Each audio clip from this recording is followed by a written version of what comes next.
Ladies and gentlemen, if anybody in the room is not currently reading David Stockman, you should be. Of course, as some of you probably remember, he was director of OMB under Reagan. He was a congressman prior to that.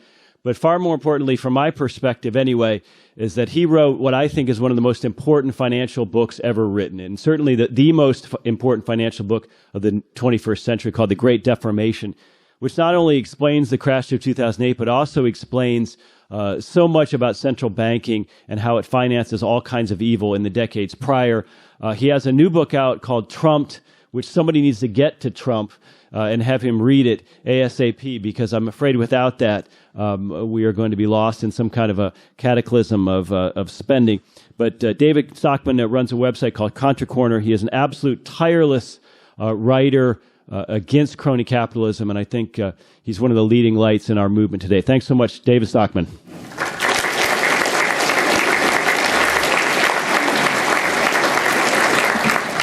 Well, thank you very much for that warm welcome. It's the first time anybody's applauded since way back in 1985 when they ran me out of Washington on a rail in the Reagan administration. But I really want to give my sincere appreciation to Jeff for saying a good thing about my book, The Great Deformation. Because when it came out in 2013, it was denounced by every point on the political compass, the Republicans and the Democrats and the liberals and the conservatives, and Wall Street hated it, and the military-industrial complex found it offensive, and it got denounced wildly, loudly by the neocons in the Congress and the social cons and the tax cons and the just cons, which is about everybody else left there. But I expected it to some degree, because I said, you know, the book is saying we're heading to a terrible dystopia where the Fed is destroying capitalism, where Imperial Washington is wrecking the world with all its interventions, where we're going bankrupt because of this government that can't stop spending and borrowing. So I expected some blowback, let's call it. But, you know, I thought at one point one of the critics went way over the top, and that was your friend Professor Paul Krugman, who the day the book came out wrote a blog called The Rantings of a Cranky Old Man. And that was what he had to say about my book. But, you know, that was going so far that it even aroused my 88-year-old mother, who, upon reading his blog, shot me an email saying, "Doesn't he know? You were a cranky young man, too." And the point is that I think there are a lot of cranky people in America who responded to what I had to say, because within one day after that cranky old man blog, my book, and I'm not bragging here, went to number 4 on the Amazon bestseller list. And the only thing ahead of it was 2 diet books and something novel, a horror novel called The Walking Dead. So I thought, well, maybe there is an audience out there. But the true point of the matter is that it did end up number 3 on the New York Times bestseller list. And again, I'm not bragging, because after 3 years, they're still debating at the New York Times whether that was number 3 on the fiction or the nonfiction category. But in any event, I'm very happy to be here, to be part of this conference on war and peace. I think we're on the war part today, at least as a result of the events of the last couple of days. But I do want to give just a quick update, Jeff, on your point about the general getting all hot and bothered about the Tomahawks. Here's the news flash on the Tomahawks. They fired 59. 36 of them were duds that landed in the desert somewhere. 23 hit the airfields. None of them hit the runway. They're launching sorties today from the runway that we didn't hit. Not a single operable plane was taken out. What they did hit was 3 Butler buildings, otherwise known as hangars, and a graveyard for inoperable planes that have been sitting there for the last who knows how long. So the point is, this was kind of a random, crazy thing. Where did it come from? 2 days, no investigation possible, plenty of circumstantial reasons to think that this was a false flag, very much like what happened back in August 2013. Everybody's forgot about that, the Goda event, so-called. But when you go back and look at what some of the objective evidence is, investigations today, it's pretty clear that it wasn't launched by the regime. It was launched by local jihadist radicals who are trying to bait Obama into doing exactly what Trump did 2 days ago when he had foolishly put out that red line. I also want to, before we get into the main topic, want to welcome everyone. I was delighted to hear that there are people here from Mexico and Canada. And hopefully you'll come back next year, even if you have to leap the wall when the thing actually gets built. Jeff had a very good observation about the think tanks, which just have proliferated everywhere in Washington, and I'm going to talk about that. They all say the same thing. I turned on cable news Thursday night, and you couldn't find anything from MSNBC to CNN to Fox that said anything different. There are all these generals, all these consultants, all these think tank experts, all these National Security Council types, all saying the same thing. They were in war heat. And so it reminds me today, Jeff, that really you don't have a whole bunch of think tanks around Washington. You have a whole bunch of group think tanks. They all think the same thing because they're all paid by the same paymaster, which I call the warfare state. In a moment, we'll get into some of the detail, but it's a $1 trillion monster that basically feeds the prosperity of the Beltway. That's why I call it the Imperial City. And everything in the Imperial City today is compromised, but most especially the news media. I was just struck, to tell you the truth. I was appalled when I heard the great guru. In the pecking order of things, there are some people that are felt to be the real thoughtful leaders of the media today. One of them is Fareed Zakaria. And when I heard him say on CNN Thursday night, as they were showing in the background all the flashing from the bombs hitting and so forth, that tonight Donald Trump became president because he was foolish and rash enough to launch an unconstitutional, illegal, unnecessary, pointless attack on an airfield in Syria, it sort of brought it all together and told me really what we're up against and why things like what Ron Paul is doing and what Mises is doing is so critically important, because there is a totally different view on what's going on in the world if you get your lens right, and if you're not part of this overwhelming groupthink consensus that is literally suffocating the machinery of government, the machinery of the mainstream media in Washington today. And that's why we're at this point, I think, that we're at. I also wanted, before I get into a little more substance, I want to acknowledge how much I admire and how grateful I am for all the work in behalf of the cause of peace. And that's really what it is that Ron Paul has done over so many decades. I consider him really a national treasure, a person that I've admired for the last 40 years since we both sat together in the Congress in 1978. And the interesting thing about that is that we were both kind of free market, rabid free market types, and we sat way in the back benches, and we were being totally ignored by everyone because they thought that what we were, focused on entirely was the free market. But actually, we were working on an issue that is the issue of the day. Ron was really, at that point, a closet peacenik, and little did they understand that I was a 30-year-old congressman at the time, and 10 years earlier, I'd been out on the barricades as a member of SDS protesting the war in Vietnam and really trying to disrupt the machine, and we've been going in the wrong direction ever since. And here we are today, and I'm more convinced than ever that what we were saying about the aggressive, expansionist, interventionist foreign policy then in 1968 that led to the folly of Vietnam, is even more true today.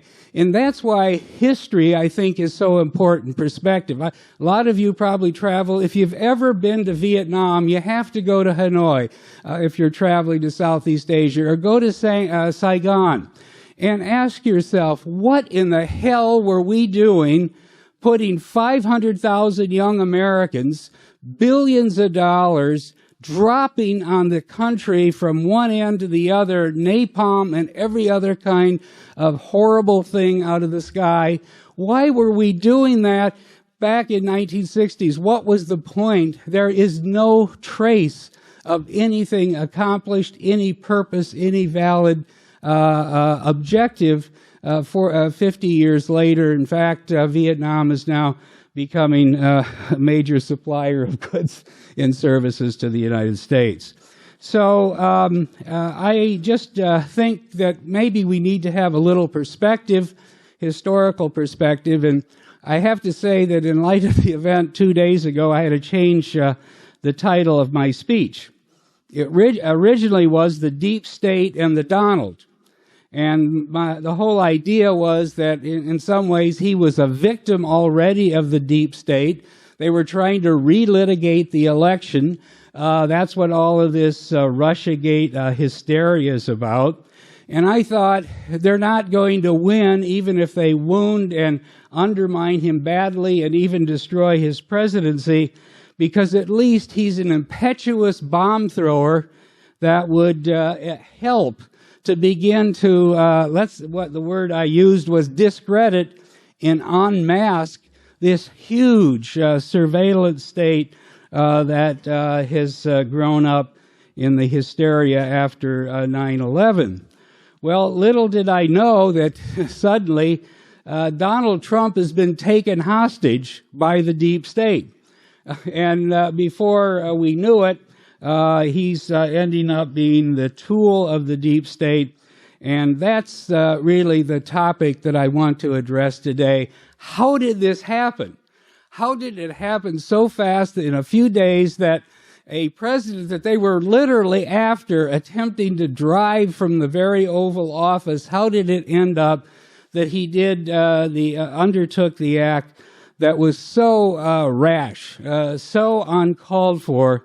Even after, by the way, everybody's familiar with all the tweets that he put out in 2013 when Obama was on the brink after the false flag attack in August. You read all of them. Don't do it. How can you get involved in a civil war when there are two sides and you want to fight both of them? It's none of our business.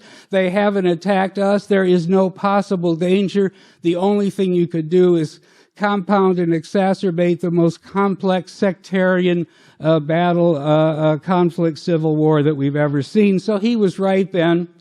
He was right last week when he sent his Secretary of State out to say, regime change is done. That was one of the fundamental propositions of his campaign. Regime change doesn't work. That's not our role, obviously.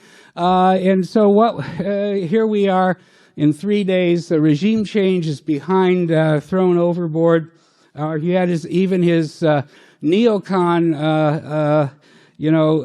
ambassador to the UN saying the same thing. And since Nikki Haley basically reads out of the playbook that Samantha Powers left behind from the Obama administration, I'm sure it was tough for her to get out the words that we've decided not to take Assad out.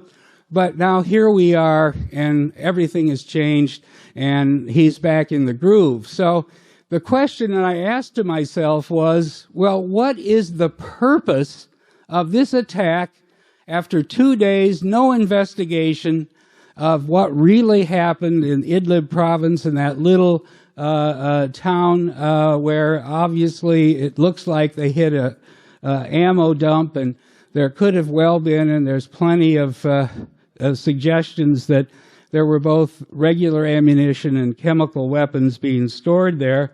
But what was he possibly trying to accomplish if it's not regime change, if it's not taking out the entire Air Force and Army of the Syrians? What is he trying to accomplish? And the only thing that I can think of is that, and they've said it, Assad had to be punished. And so, the question comes to your mind, who appointed Donald Trump to be the global spanker-in-chief for any dictator or leader of a country that misbehaves? And that is not a basis for a foreign policy. That's not a valid basis for attacking any country. And if you want to be spanker-in-chief, why don't you take a look at the leader of Egypt, who was in the Oval Office a week or two ago? He's murdered thousands of his political opponents since he illegally took power in a coup several years ago.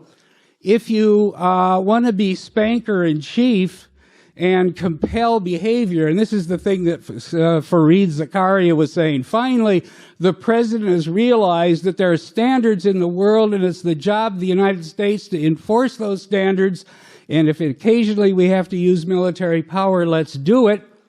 He was applauding that. Well, then where are the standards in this horrendous civil war that's going on in Yemen?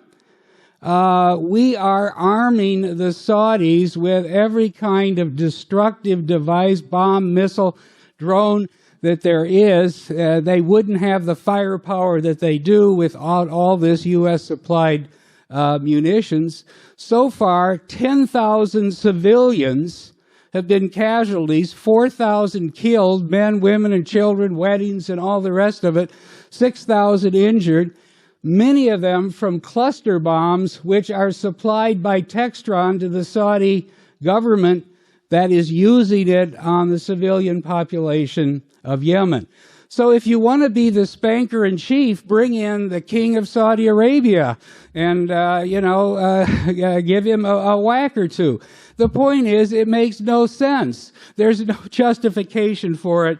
And yet, that's about the only thing that I can think of that Donald Trump may be up to. So the question that I want to kind of try to answer a little bit is, how in 77 days did this outlaw, renegade, guy who said a few things in the campaign that made sense, like let's make a deal with Putin, we don't have to have a war with Putin, let's get out of the Middle East, regime change has been a disaster, we've got rubble and destroyed states and millions of refugees and blowback of every time everywhere. He said all this. How in 77 days is he doing something as stupid, as immoral, as short-sighted, as impulsive as starting a major conflict with the Assad government and getting exactly into harm's way with Russia and all of its allies that are on the ground there, the Iranians, Hezbollah, and all the rest of them? How did this happen in 77 days? And I think what I would like to do is suggest that the deep state or the warfare state or whatever you want to call it has gotten so massive, the military, industrial, congressional surveillance complex and so forth, that it envelops everything that enters the imperial city, that enters the White House, the Oval Office, and therefore the kind of challenge and problem and threat really that we face from this thing is far greater than almost anybody could imagine if they could even take down Donald Trump within such a short period of time. Now let's just say how big it is. I call it the $1 trillion monster. And that's because if you take the $600 billion that's admitted to in the defense budget, you add about $50 billion for security assistance and foreign aid and all the rest of it. You add another $70 billion that goes into homeland security and an extension of the warfare state at home. $180 billion for veterans, and after all, we're spending $180 billion on veterans because we've had all these wars since Vietnam, since the last 50 years that have been pointless, and we've ended up with all of these young men and women who need medical care or compensation or pensions and so forth. None of that ever should have happened, so charge it to the warfare state. Add a little bit of carry cost for the debt, which is now $20 billion, and you got a $1 trillion monster with funds flowing in every direction.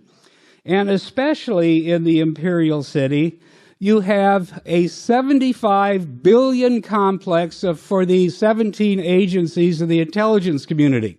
Now, the difference between what I call the intelligence complex and the old-fashioned notion of the military-industrial is that at least the military-industrial complex was spread all over the world and spread all over the country. We had bases all over the country, defense contractors all over, 200,000 forces abroad that shouldn't be there, and so forth. But when you get to the intelligence community, it is concentrated, massed in the greater metropolitan area of D.C. I think there's 2 or 3 or 400,000 contractors or direct employees. If you take the 75 billion budget of the CIA and NASA and all the rest of them, 50 billion of it goes to contracts. And so you have all these huge contracting companies that are paying people big salaries, not GS 16 or 18 salaries, but huge salaries. You create that entire mass concentration of people all needing a justification for a continuation of the flow of all this money.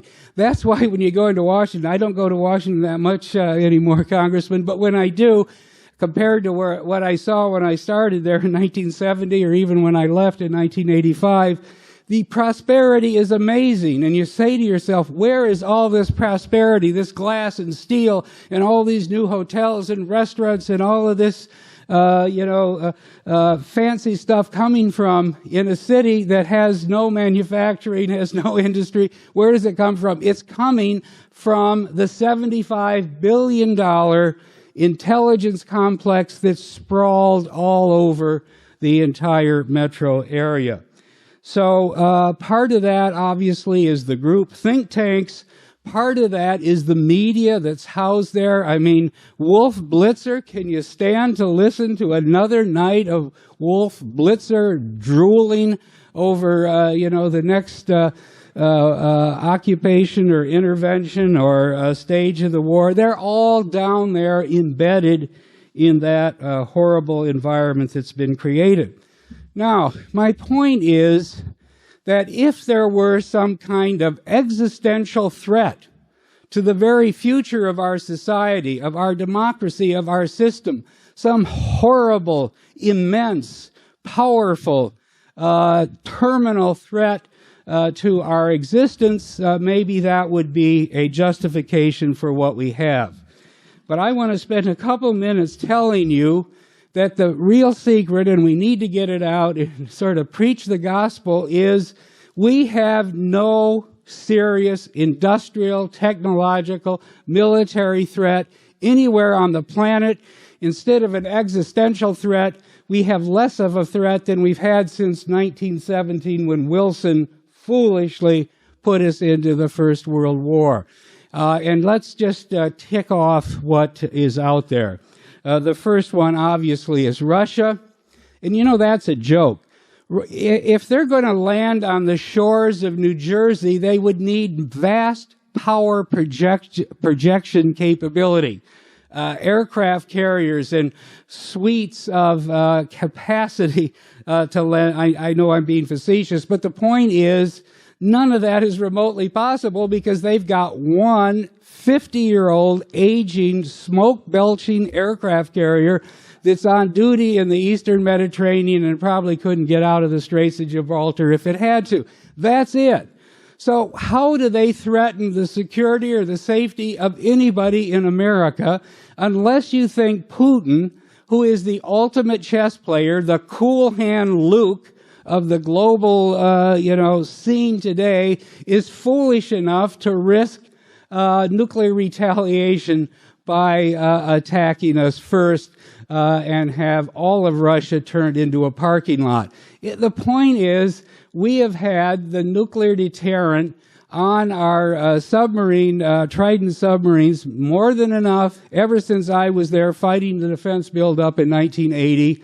We don't need any more money. There's nothing that the Russians are going to do that remotely threatens us. And as a matter of fact, just to give you some feel for how silly this whole damn thing is, I actually am fortunate enough to live in New York City and on the 19th floor of a very nice apartment building on the East River. And when I look out from my balcony, I can see the Queens on the other side, and I look south and I can see Brooklyn. And I look north. On one side there's Harlem, and on another side there's the Bronx. And also I can see the entirety of Russia from the balcony of my apartment in New York City. Now, I'm not doing a Sarah Palin on you, okay? I'm not talking about the Siberian landmass. I'm talking about the fact that the GDP that I can see from my balcony of New York metro area is 1.6 trillion, and the GDP of Russia is 1.3 trillion. In other words, the entire economy of Russia is not even as big as New York City. It's 1/7 of the GDP of the United States. Russia is mainly a huge hydrocarbon field with a few nickel mines, 100 million acres of wheat, and an aging workforce that has a great fondness for vodka and other distractions. So the point is, there is nothing there that could ever generate a threat or the military capability to harm us. Now, China is the same thing. You know, if you think about it, do you really worry at night that China is going to send some missiles or a fleet of aircraft over the Pacific in order to bomb 4,000 Walmarts in America? I mean, the point is their economy would collapse within 6 months if they didn't have this global, bloated global system of exports and trade. That's what the whole Red Ponzi is predicated upon. And if they want to build sandcastles in the South China Sea, more power to them. But they aren't a threat to us, and frankly, they're not a threat to any of their neighbors either, because they depend on a huge supply of raw materials coming up through the South China Sea into their ports, and all the intermediate products that come from all the nearby countries like South Korea, Taiwan, Malaysia, and so forth. Now, my point today is, can't we learn a lesson from the demise of the Soviet Union in the 80s?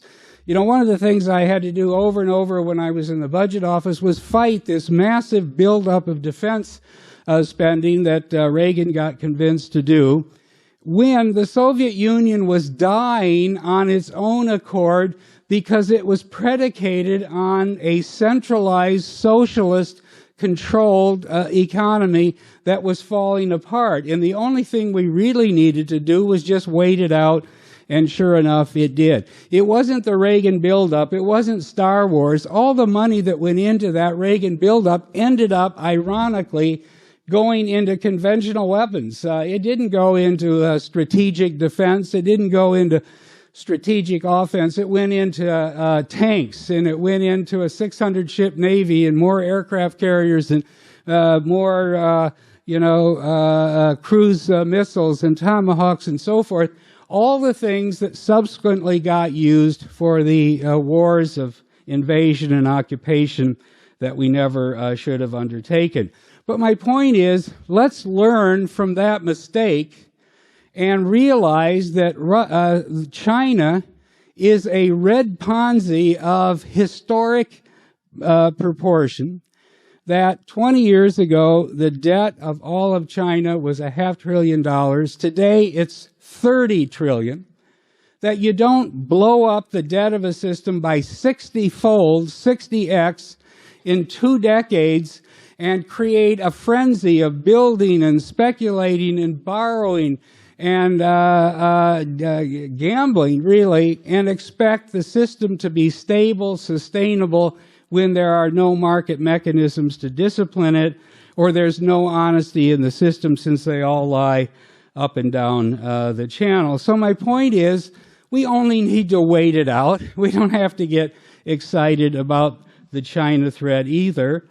And frankly, we don't have to get that excited about the terrorism threat either.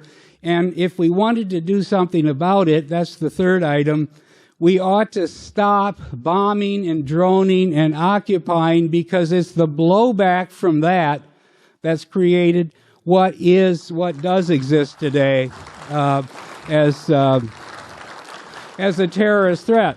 And I think all of you know that, because all you have to do is ask yourself, before 1990, how many terrorist incidents do you remember? Not many, and most of them had to do with intramurals between the Palestinians and the Israelis. It had nothing to do with us. It had nothing to do with Europe. And all of a sudden, allegedly, we're more in peril than ever before in history. Well, where did all this come from? It started with Gulf War I. What in the world were we doing trying to argue, resolve or intervene in a fight between the emir of Kuwait, who was directionally drilling into Saddam's oil field, and Saddam was pissed off, and pretty soon he decided to take over the oil field. And the next thing we knew, George Bush said, "This will not stand." We had 500,000 troops on the sands of Saudi Arabia. The Mujahideen that we had armed and trained to fight the Soviets became offended because we were defacing the Holy Lands, and the next thing we knew, we ended up where we are today. But the point is, stop the intervention. The blowback will die out. The threat will eventually disappear. But beyond that, they're not coming over here anyway. And I just have to get this point across. I had it in my book that I wrote on Trump. And that is, I got very upset during the campaign when he was talking about terrorists everywhere, lurking behind every bush. So I went and checked it out. And it turns out, if you take this time frame, which is 15 years, between 9/11 and that last unfortunate incident done by the lone wolves in San Bernardino, which I think was December 2015, in that period, 420 Americans were killed by lightning, okay? And 6 Americans, civilians, were killed by terrorist acts outside of military bases. So that gives you a little bit of perspective about the fact that 99.9% of the American people in the towns and cities and villages and farms of America are not imperiled by terrorists. And this huge, massive system that we've created to combat them is part of the problem, not part of the solution. And, so it leads to the system to keep itself alive leads to what I call endless false narratives, because if there isn't an enemy, if there isn't an imminent threat, if there isn't danger lurking everywhere, even if it's more from lightning than it is from terrorists, then over time it becomes hard to justify all of this money that is being wasted in this massive system. I want to mention one or two, because this is one of the things I do in my blog, and I think it's important that we educate people about what is taken for granted as truths in the day-to-day mainstream media, which is totally distorting of the facts and is creating a false case for this massive system that led Donald Trump to try to bomb an airfield, which even that didn't happen. One of them is Russia is an expansionist power, and if they can't get to the New Jersey shores, they're going to take over all of Europe. And how do we know that? Well, because allegedly they occupied Crimea. All right, now here are the facts on Crimea. Catherine the Great bought Crimea for hard gold money in 1783 from the Turks, who were desperate for cash. It was a stalwart part of Russia for 200 years. Sevastopol, the main port, became the home port for the Black Sea Fleet, the heart of the Russian Navy under czars and commissars alike. And it was not until 1956, after being in the heart of the Russian Empire. In fact, the charge of the Light Brigade occurred in Crimea, and it was the occupying invaders who were charging the English, and it was the Russian patriots who were defending the homeland. That's the point. But it wasn't until 1956, after the succession of Stalin was resolved and Khrushchev had killed off his two rivals. And Khrushchev, as you remember, was a Ukrainian, so in a night of drunken celebration with his comrades from Kiev and the Ukraine, they decided they would transfer in the Soviet Empire Crimea from Russia to the Ukraine. That's how it happens. So we're supposed to start a war today in order to compel Russia to return Crimea because of invasion that we helped, or a coup that we helped start in 2014.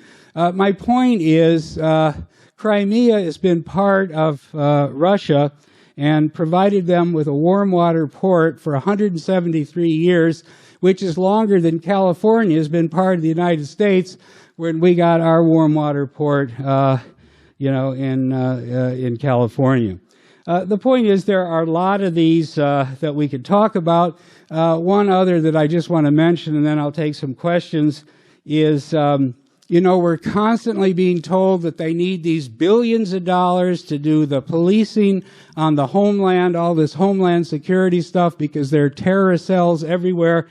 But I think, Congressman, you've probably looked at this, but the fact is that about 90% of these so-called busts of terrorist cells are FBI stings. And one of my anyone who wants to get educated on the terrorist threat needs to only go back and watch Paul Newman and Robert Redford's movie of 40 years ago called The Sting, and you will see exactly what's going on today. But most of them are sting operations, and the latest one was, and I just mentioned this in closing, the latest one was in Kansas City, where the FBI agents cultivated for several weeks a young man who was so destitute, so out of it, such a loser, who his wife had left him and had a young son, that the FBI had to give him $30 and babysit his son while he went to Walmart to buy a list of stuff that they had given him, like copper wires and batteries and fertilizer and a few other incriminating things. Now, this may be an extreme case, but the point is this is part of what I call this false narrative that's constantly going on. So the bottom line, I guess, of my point today is that maybe there's a silver lining in this latest capture of Trump by the deep state, this utterly stupid attack on Syria. And that is maybe it will help revive a coalition, anti-war coalition in the Congress, like the one that I started with way back in 1968, when both non-interventionists like Senator Aiken from Vermont and real doves from the Democrat side came together and basically put Johnson out of business, stopped the war, and ended the madness. Maybe now the liberals and the so-called progressives will come back to life. I mean, they've been essentially sidelined during the whole Obama era because anything he did they had to justify. But if we have an opportunity now to tell Trump that you can't do this without congressional authorization, and a real debate begins in Congress, which I think is beginning to happen, maybe we can revive some kind of resistance, some kind of opposition to the madness that's been going on. And in this setting, I want to particularly commend Rand Paul for the tremendous leadership, the astute and brilliant, representation of this position that he's doing day after day in the Senate And he goes on the media and he just leaves them totally flummoxed because he, in a calm way, is laying out the facts of the case. And so I consider Rand, just like his father, to be one of the great patriots of America. In fact, to sum it up, when you think of what Rand is willing to do to defend the Constitution and the right way for the foreign policy to be conducted, to defend the position of non-intervention and a more peaceful foreign policy, he is willing to go so far as that I read this morning that he's trying to form a coalition for bringing this to the Senate floor with Senator Pocahontas from Massachusetts. And that I would say that's going a mile and beyond. So at least there's some glimmerings of hope, but frankly, the groupthink is killing us. The warfare state is suffocating Washington. The war machine is bankrupting and draining the fiscal and economic resources of America, and the hour is getting late. So maybe there's a chance to turn it around, and maybe inadvertently Donald Trump gave us that opportunity 2 days ago. Thank you very much.